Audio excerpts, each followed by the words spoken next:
Diqqat aholiga tezkor muhim xabar, barcha tezda xabardor bo'lishi shart. O'zbekistonda 4-noyabrdan boshlanadi. Assalomu alaykum hurmatli tomoshabin do'stlar, kanalimizga xush kelibsiz.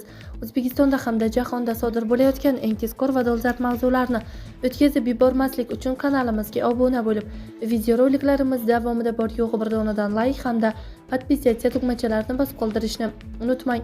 O'zbekistondagi umumiy o'rta ta'lim maktablari uchun 2025-2026 o'quv yilining kuzgi ta'tili sanasi ma'lum qilindi.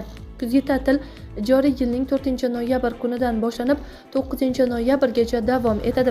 Ikkinchi chorak uchun darslar 10-noyabr dushanba kunidan boshlab qayta tiklanadi deyilgan xabarda.